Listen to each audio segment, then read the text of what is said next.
It's 2 minutes to 8. So let's finalize serving, then we start.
Okay, ladies and gentlemen, good morning. I'd like to officially welcome you to this 59th CEO breakfast meeting. Let's start with a word of prayer. Let's humble ourselves and pray. Oh Lord, we thank you for this day and the opportunity it brings. Grant us the strength to face the challenges, the wisdom to make good choices, and the kindness to support one another. Bless our endeavors with success, and may we find moments of joy and gratitude in our journey. In Jesus' name, I've prayed. Amen. My name is Remo Marcos from the Department of Strategy and Market Development. I'll be your host today, your moderator. According to the program, we have finished the first item, which is arrival and registration. In a few minutes, I'll usher in the CEO, but I would start by giving a few reminders of the activities that we have. The first is the Insurance Week. We have the Insurance Week that will be from March 11th to 15th at the railway grounds. The regulator is providing exhibition space and a health camp. So ladies and gentlemen, all you have to do is present a branded tent and you showcase. Second is the Innovation Awards. On the 15th of March, the Innovation Awards will crown off the Insurance Week, where we shall recognize the most outstanding insurance companies. In relation to the Innovation Awards, ladies and gentlemen, we have issued out a link for a People's Choice Award for the insurer of their choice. And this is for the insurers that submitted products for the innovation rating. So encourage your clients to vote for the People's Choice Awards. The third is the Sandbox. We have what we call the Sandbox. We had our first graduation of the first cohort of the Sandbox, where 6 companies managed to graduate. And I'm glad to announce that we've had a few partnerships with insurers. I would like to encourage members to support the Sandbox. Then lastly, on your tables, we have some QR codes. You can scan them for feedback.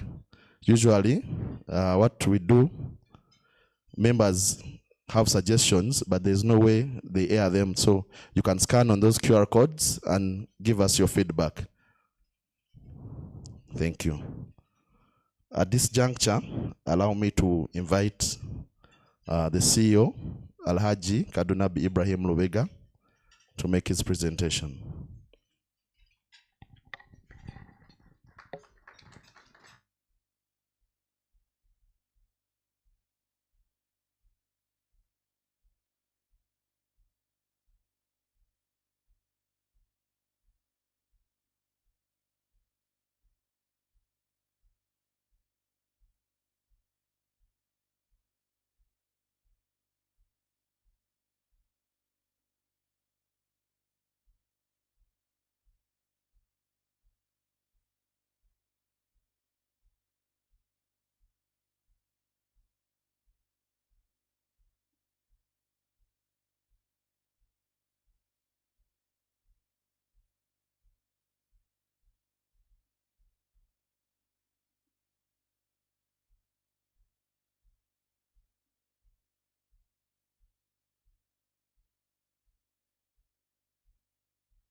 everything.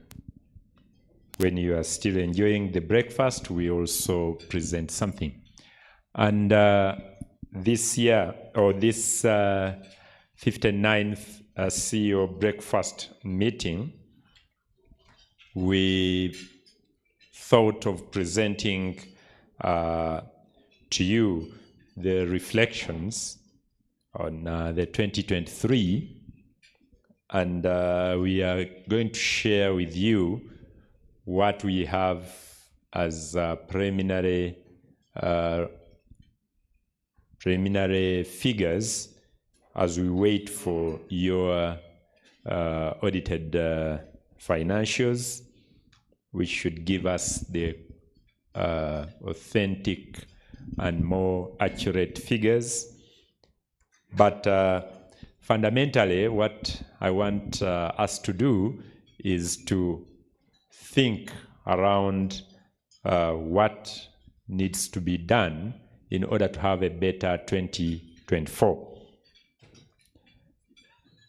Therefore, now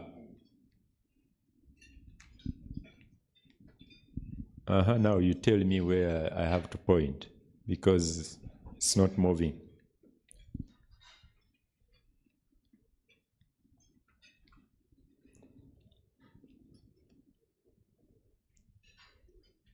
I think it is now moving.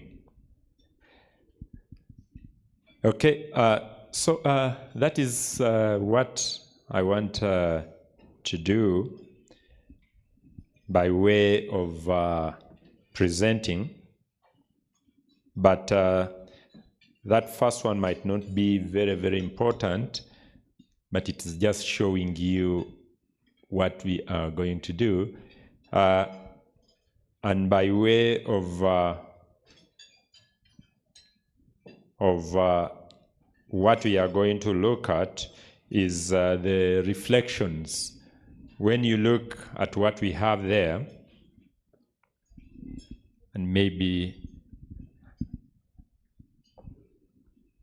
if I had the laptop up there, I would it would have been better for me.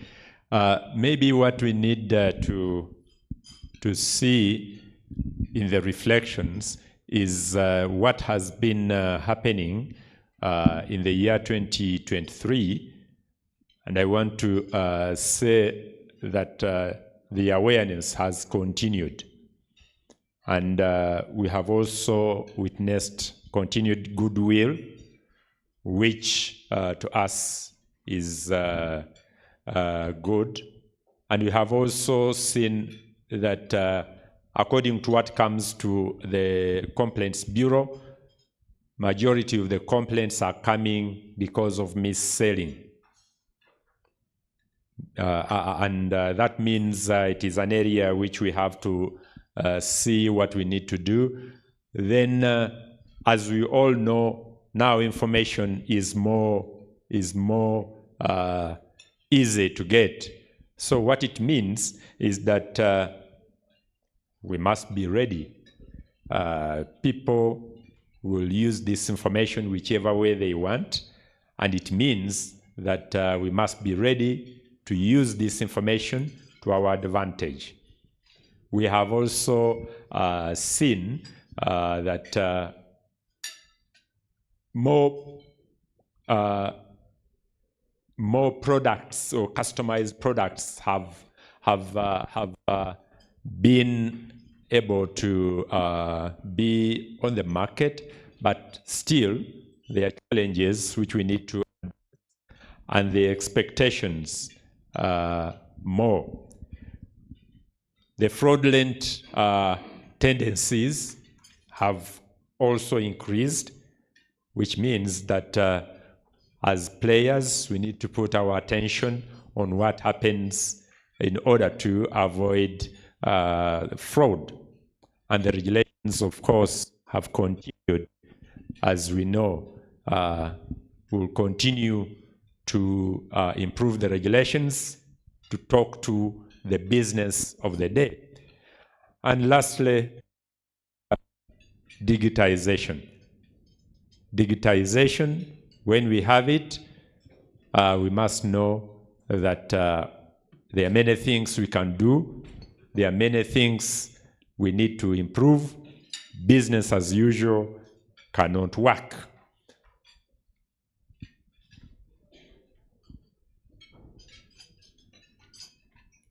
The other issue now is the performance.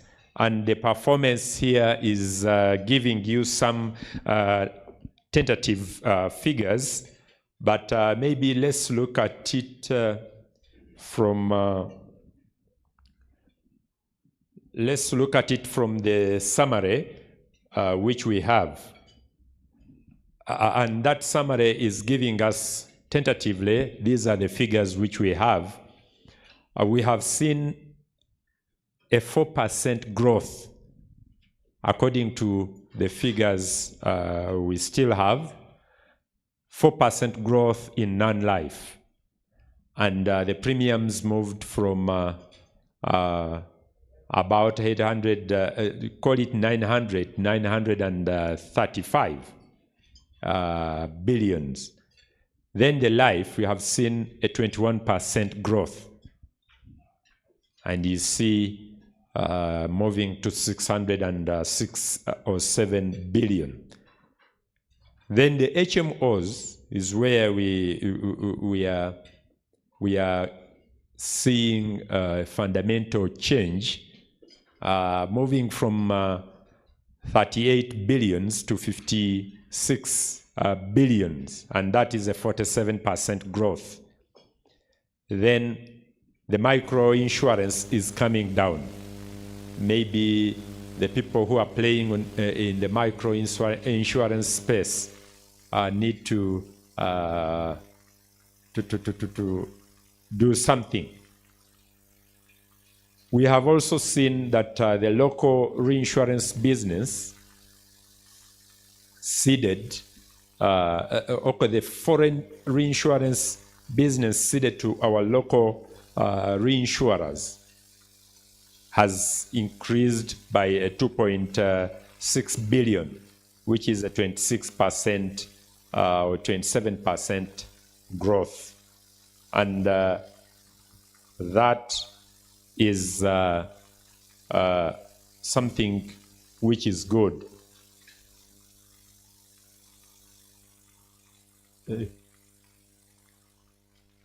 This is just a summary to tell you the concentration. 5 non-life companies contribute 60% of the premiums underwritten. Only 5 contribute 60%. And the bottom 10 contribute only 17%. You now need to figure out 10 companies, 17, 5 only contributing 60%. Then on the side of life, the top 3 are contributing 62%. So, which means is that we may need to think of what is better moving forward, because we may be looking at numbers when actually the real business is not where we are putting emphasis. And coming now to digest each of the areas, when we look at the local reinsurance performance, the local reinsurers, you definitely know the reinsurers we have are licensed in Uganda, and the premiums they have underwritten have now increased from 87 to 100 billions. And that represents a 14.6% growth. We have also seen that the life,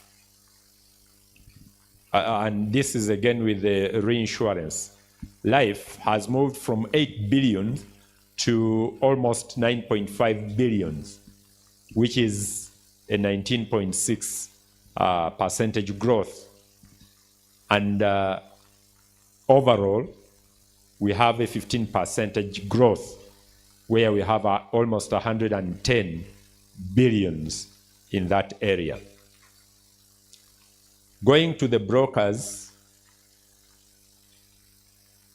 now, we have seen that the business through the brokers increased to 542 billion, which is a 19% growth.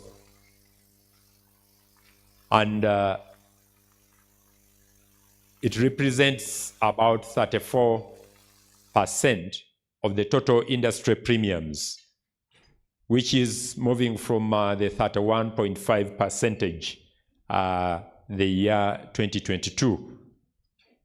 That is a very good growth, and we think it is something which we should all support. We have also seen that the brokers play a fundamental role in what we do as insurers, what we do as clients, what we do as many of the roles we do in the insurance industry. And when we come to analyzing how they are performing, 5 out of the 55 brokers contribute 53% of the business. From the premiums I have highlighted, 5 contribute 53% of it. And the last 10, the bottom 10, are contributing a 0.6%. Ladies and gentlemen, what this means, you might be an MD when actually you are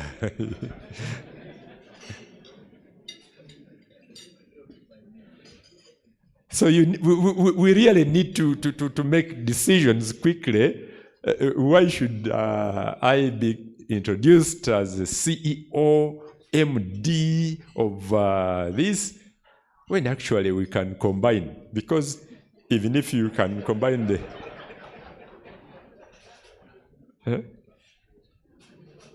these are some of the hard decisions we need to make. If we do not make them, it means you will continue.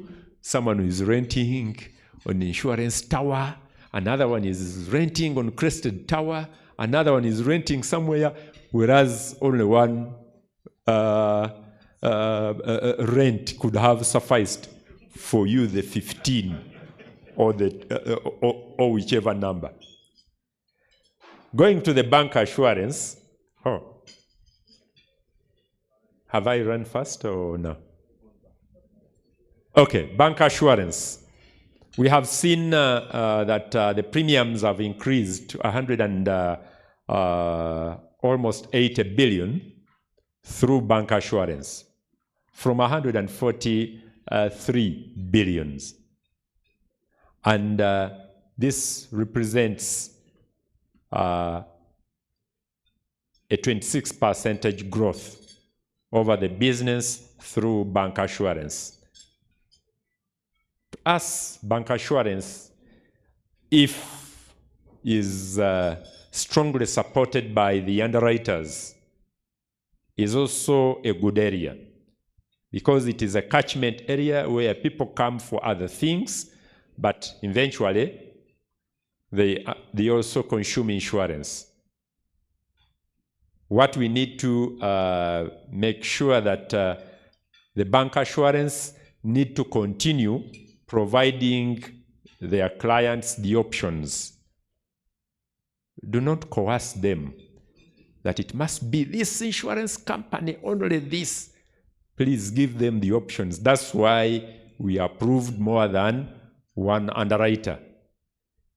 Get these options, and when you get these options, it is good also for you as the bank or the bank assurance agent, because what someone is not giving you, the other can give you, and that when your client is served better, he will be more satisfied. Please do that.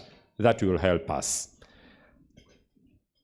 The partnership has increased, and this has led to more products being developed. I want to really thank you. And when we come to the concentration bit of it, the 5 companies out of the 20 account for 72% of life. Business through life. 5 account for 72%, and for non-life, they account for 60%. Now, for the banks, I will not tell them to merge, because this is not their core business. But what it means, you are losing many opportunities, you as the bank assurance agent. There are many opportunities untapped, which you need to look at so that you can get more mileage. And the bottom 10 contribute to 7% of life and 15% of non-life.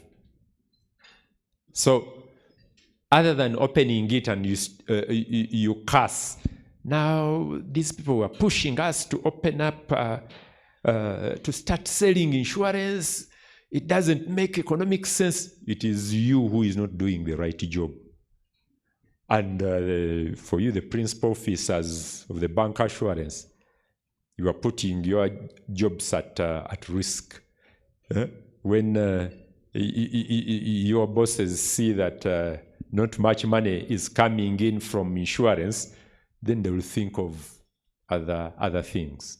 And we do not want you to lose your jobs, because when you have jobs, it means even the underwriters will have jobs, and even the annual contribution will increase. So I'll also have a job. So let's really try to do the job better, so that we can, when we come to the loss assessors, we see that a total of 2,500 cases were handled by the loss assessors, adjusters, and surveyors. 2,500. I think that is a good number. That's a good number, but it's a good number to start with. It looks as if you have not, you the underwriters, have not enhanced the pre-underwriting surveys. And we also tend to get cases where complaints are coming because you are not sure what it was at the, when someone was proposing, you are not sure what it was when you are underwriting, and now you start arguing when someone is claiming. If, I imagine it might be because of a cost, but if you sit with the loss assessors and adjusters and surveyors and come up with rates which are reasonable, so that you make it almost a routine that for businesses, maybe this volume, we should have the pre-underwriting reports. It will make the cases more, but it will also give you more information before you underwrite as the underwriters. And we have seen that their pay has now gone down to 8.6 billion from the 9.7 billion. And that is a reduction of 11%. And when we come to the concentration, the top 5 account for 57% of the market share. And the bottom 10 account for 6%, which means still the loss assessors and adjusters, you need to do some gymnastic in order for you to remain in business.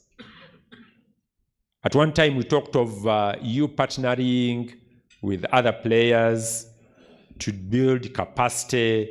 You also not only wanting to have your office, which is not doing much.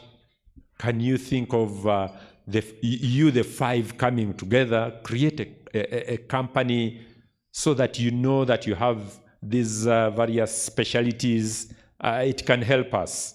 And that is something which can take us to the next level. When we come to the claim payouts, we have seen, and we are happy, that the percentage of the claim to the premiums has improved from the 40% in the year 2022.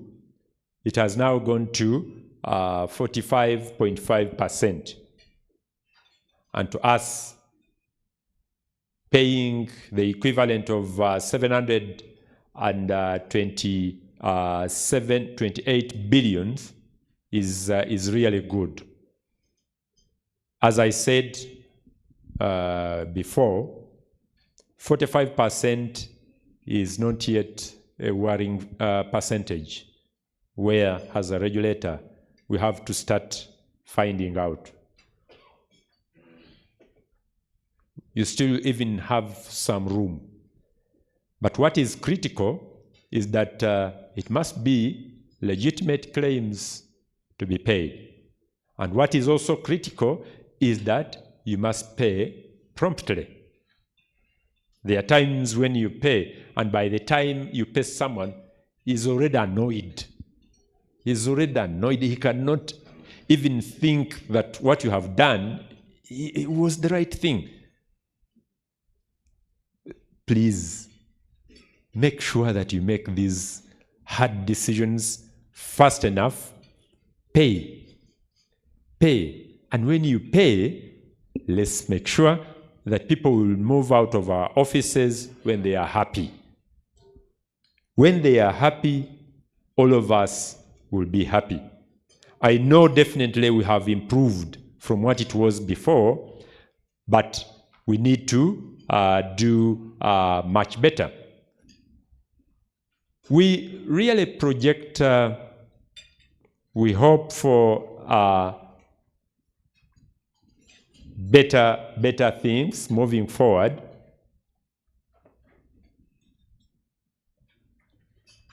Now I cannot know what is here.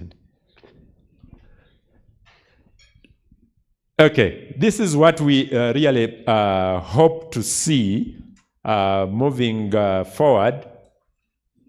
The regulator or the regulatory framework will continue being supportive. But as you know, we must strike a balance between growth and protecting the policyholders. So we will continue to do that. We anticipate that the macro economy is going to be better, where it is projected that a 6.7% growth of the economy is projected.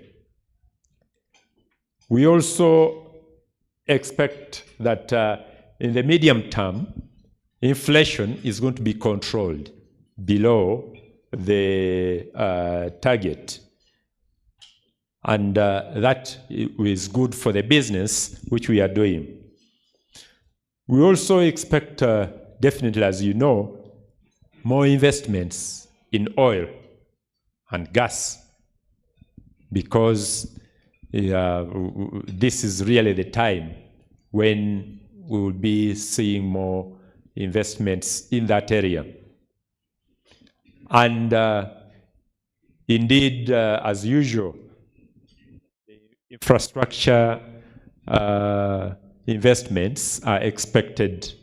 As you may have heard, the SGR is now in high gear, and many other big projects which we are involved in.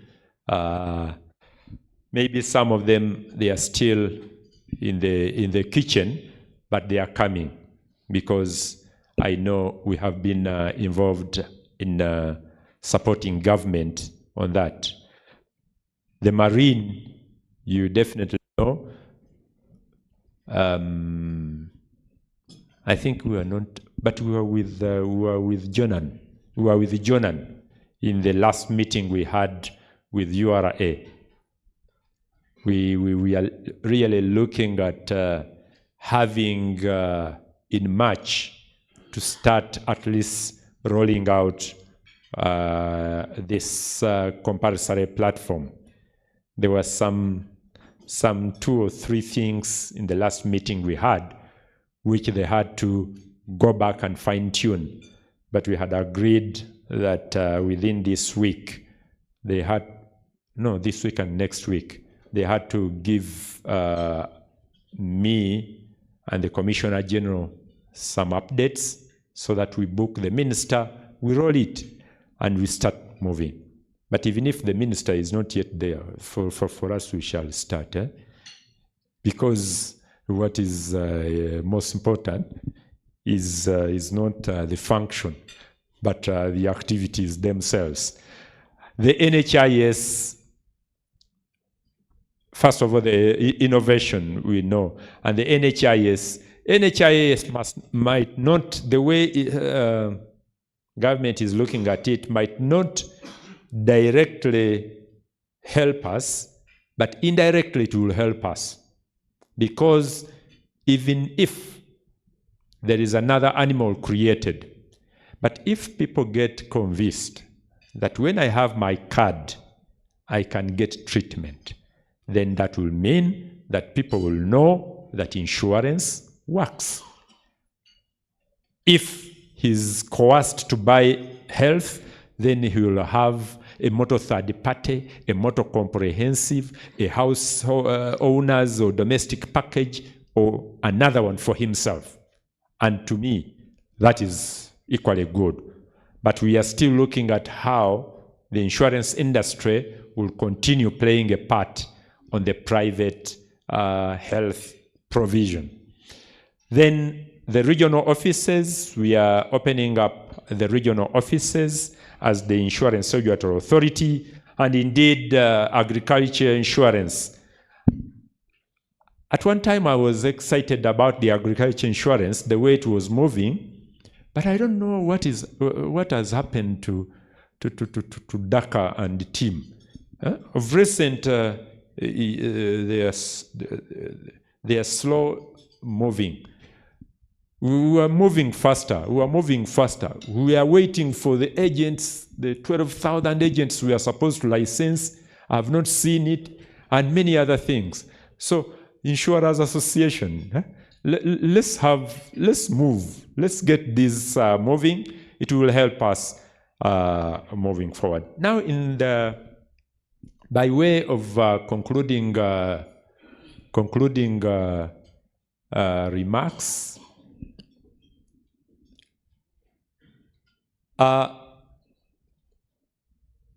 these are some of the things which we think may need to be done. You may do it or you may do it your way. But provided it is for the better. Now, looking at the market share concentration, each one of us need to rethink your long-term strategy.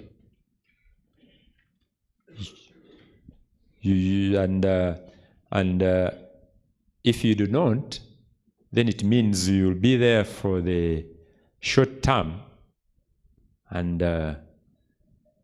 what will happen after will be another challenge. So you need to engage maybe your shareholders either to do more capitalization so that your strength, what you can do, is improved.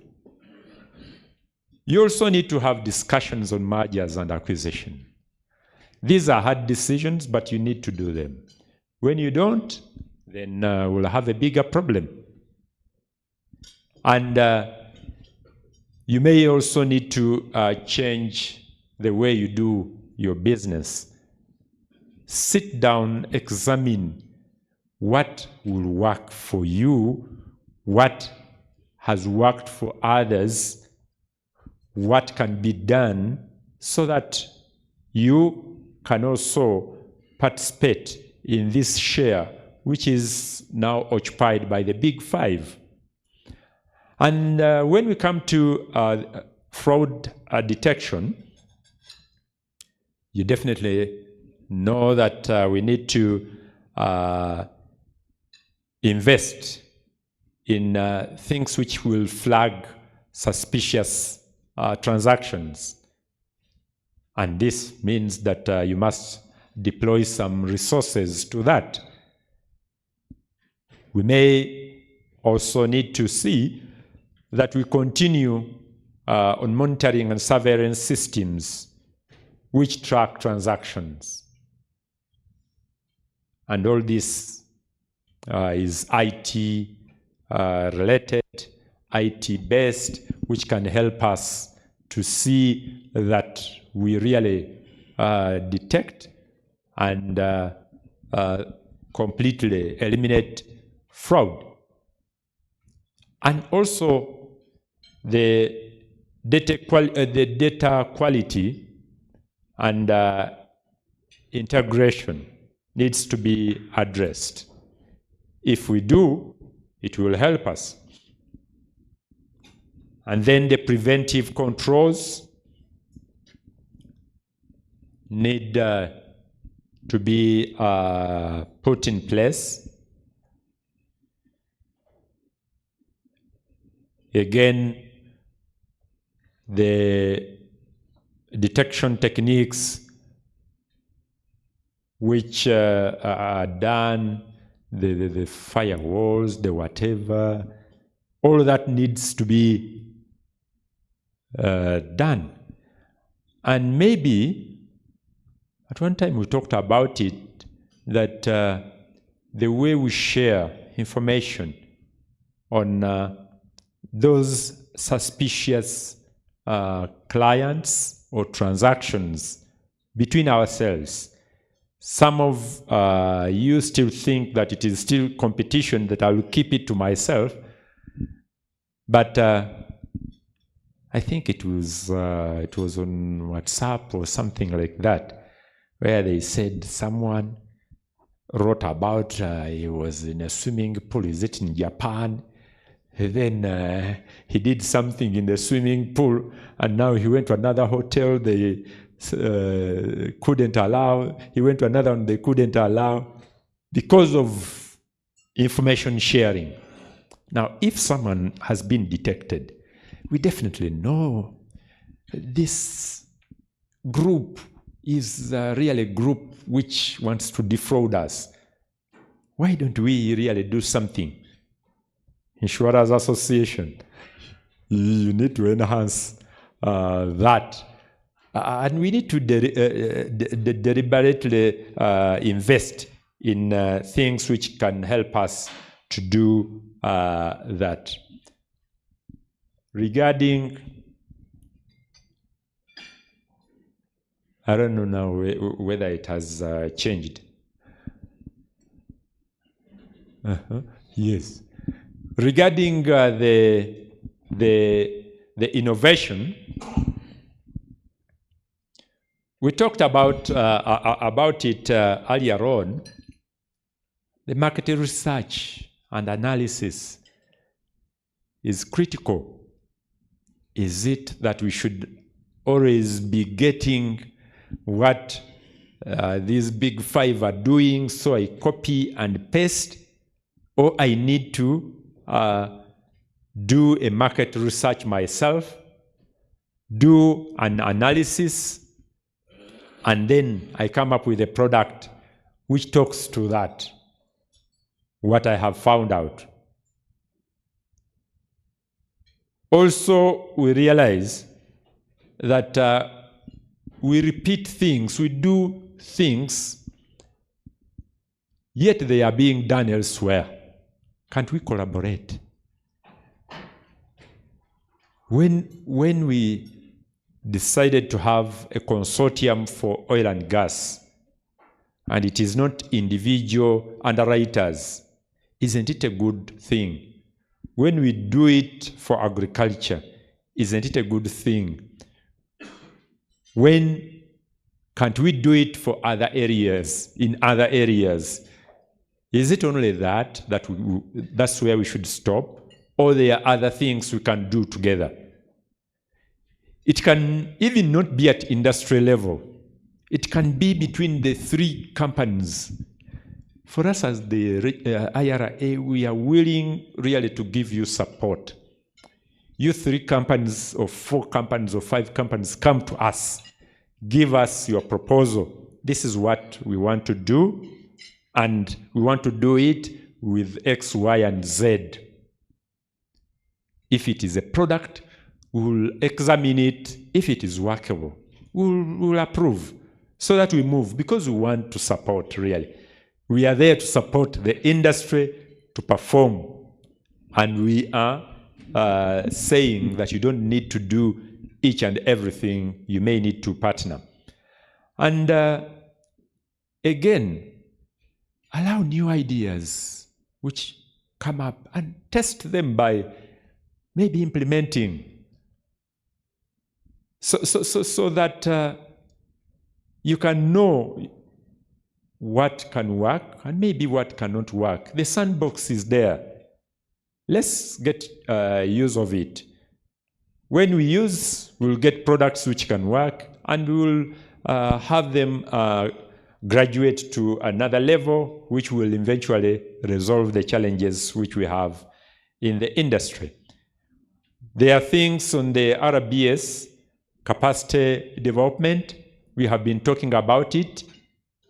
To what extent is your people, is your staff ready or up to date?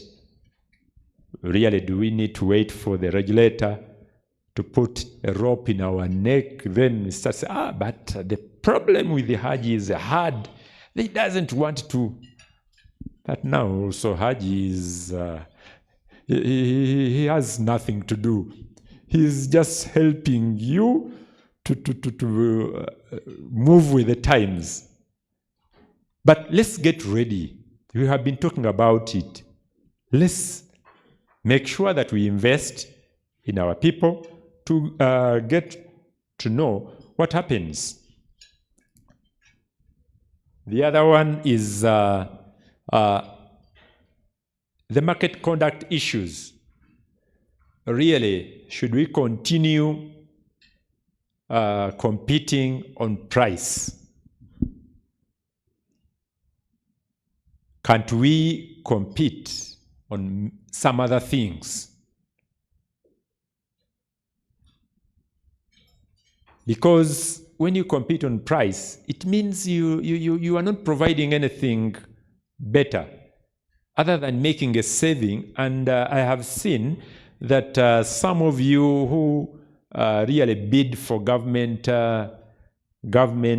contracts or government policies, you even lower it as low as 1,000 in order to outcompete the other. Yes, you get the business, but what else are you providing anyway?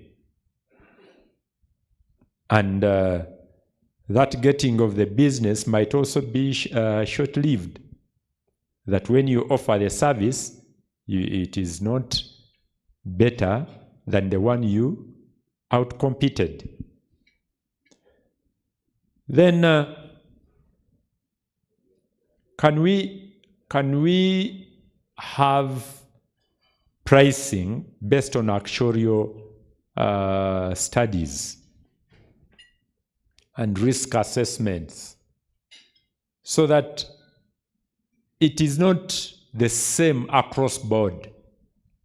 When we are underwriting this business, I can know that for this I can give this rate because I know this client has done 1, 2, 3 things to reduce on the risk. He has done the other, and also I am supported by professionals. Let's give the actuaries also some business, so that we do not also sit in our comfortable chairs and we make decisions. The other one is, as I said earlier, claim settlement must be prompt. It must be prompt. It must be prompt, ladies and gentlemen. That is a no-go area where we continue to be labeled or told all types of names when we do not pay people and they move out of our offices happy. They must be happy. Let's know that that is an opportunity for us to prove why we exist. If we do not, then people will continue calling us all types of names. And let's have the mechanism for claim settlement. When we come to the next, have you changed? On expense management, which we need to see expense management, and some of the things I've been talking about, and many others which you definitely know, will address expense management. As we said, you are renting 10 places instead of renting one, because that is what it should be, but you are not doing it. So we need also to see that we reduce on redundancies and inefficiencies. We need to see that we deploy the resources where we earn the maximum returns. And also collaborations and partnerships will help us, as I already mentioned. Indeed, the reinsurers and other third-party providers. And then let's think of the self-service, customer self-service options. Why should someone have to come to my office in order to get one of the simple things? Why can't someone just log on his phone? He gets this service and he has bought a product or things like that. And then definitely we know that for claims, there are those claims which can be paid on the mobile money, whatever platforms, other than people thinking at all times to walk to your offices and things like that. Then the market development initiatives, we need to do much more. And ladies and gentlemen, if you project the last slide, it is saying, don't watch the clock, do what it does. Keep going. These are the words of Sam Levinson, a renowned American journalist. Ladies and gentlemen, thank you very much for listening to me. You may now have some time for discussion.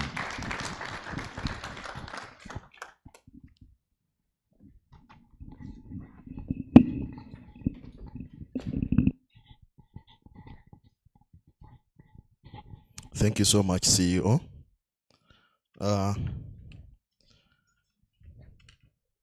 What we picked is the concentration risk.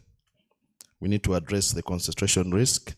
Then something important that I saw was the 45.45 claims that were paying.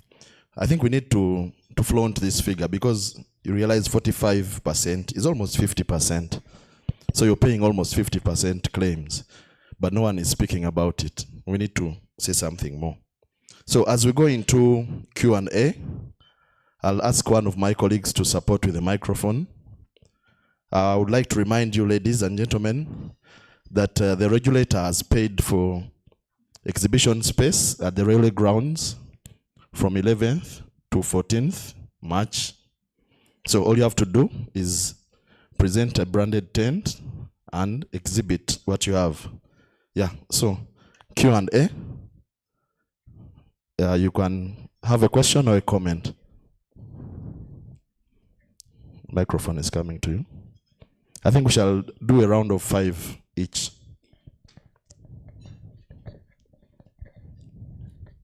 Good morning, everyone.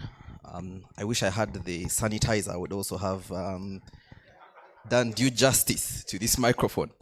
Alhaji, thank you very much for the presentation. I think my comment is, I have a comment and a question. I'll start with the question. And my question really is on what the focus for the industry really looks like, because we've focused time and again on the aspect of top line and the growth therein, without necessarily focusing on what makes a business a business. I'm hoping that we will follow what Warren Buffett said, that, you know, it's only fools that don't think money is important. And hope that possibly in future we'll also be able to see what these businesses are actually doing and the capabilities that they're creating to be able to meet the promises that they make to their customers. Secondly, I think to a great extent as well, I think from the channels perspective, yes, the channels are the ways through which we, the underwriters, build our businesses. But I would also possibly throw a thorn in there and say, possibly is there another metric that we can possibly get more interested in as the insurance fraternity, to see the quality of the book and the quality of the advice that the channels provide to the customers that they service. And lastly, Alhaji, I think from the 2024 outlook, I'd want to say there is one thing, the first line that you had stated up there, which I think you skipped, is that we'll have a supportive regulator. I hope you mean supportive regulator from the perspective of us, the insurance industry players, and ultimately the customers that we serve. Thank you. Thank you so much. There was someone on this table. Okay. Any other question or comment? Yes, please. Thank you, Marcos. And thank you, CEO. My name is Lubandi.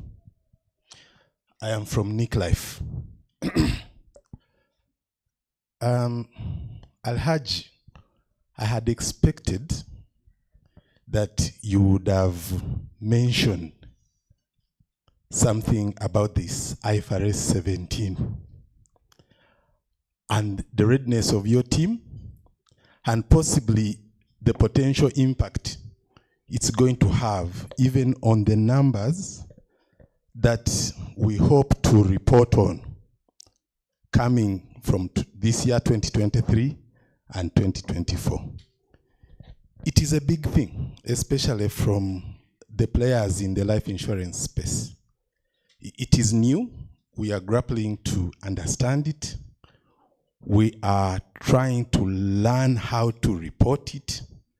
And as you may know, it's going to lead to some very interesting discussions in the various boards of life insurance players. Yes, I know even in the short term, but mainly in the life insurance space. I would have been very excited to hear you mention, especially the regulator's readiness in dealing with this monster. Thank you, Alhaji, and thank you, Marcus. Thank you so much.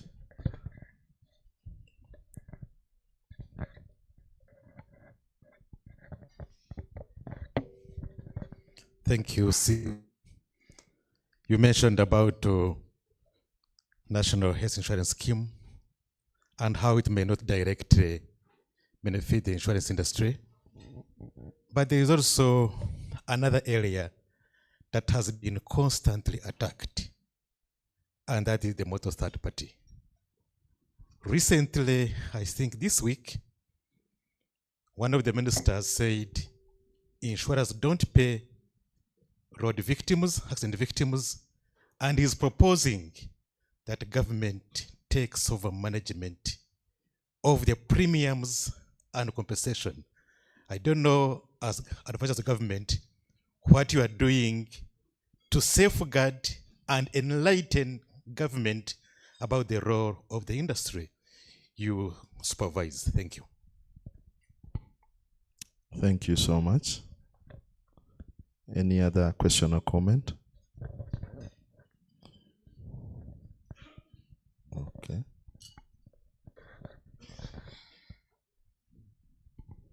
Thank you very much, sir, for the address. Now, I just wanted to find out, with what you have seen, how far has our penetration gone? Have we gone very far? How far?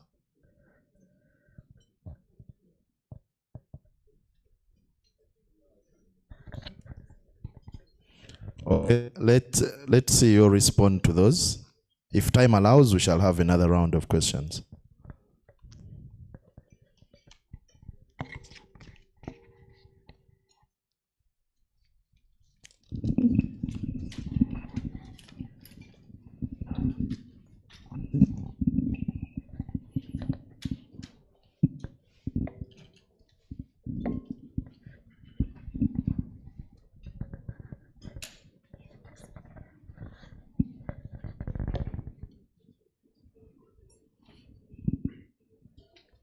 Marion. Yes. It's as if I had understood Emmanuel's question, but now when I read what you have written, you have confused me completely. Focus on the industry. Which focus now? Anyway, for me, the question is what what has now gone out of my head. But the second bit where you said that the regulator, if he's saying is going to be supportive, that is going to support the industry or support the underwriters and the consumers, yes. We are going to support the entire ecosystem in the insurance industry to see that each one of us does his job, but ultimately protecting the policyholders, because that is why you open your doors, and that's that one will do. But just remind me, the question was what?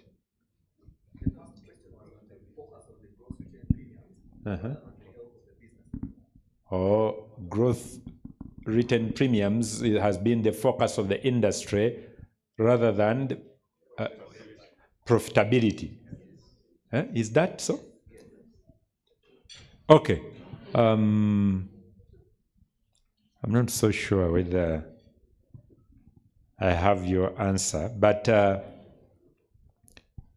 shouldn't it be really each one of you to make sure that you address that?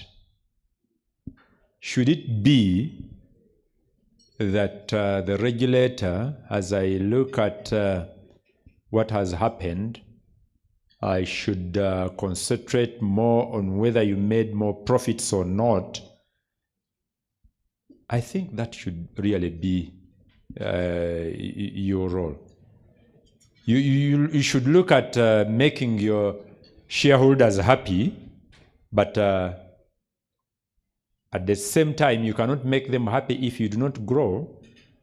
I know you can have a company more profitable without that spiral growth, but still, in order for you to make profit, you must also look at growth. And I think that I can end there. The other one was Rubandi talked of the readiness of the regulator. We are more than ready. We have told you we are more than ready. We have engaged the players. We have trained the financial gurus in the insurance industry, and we will continue to do that. But still, each one of the companies has to ensure that you invest in that. The other issue was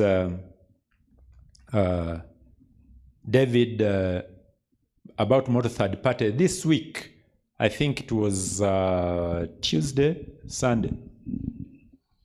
Where is Sunday? Yes, it was Tuesday, we were in Parliament about the motor third party.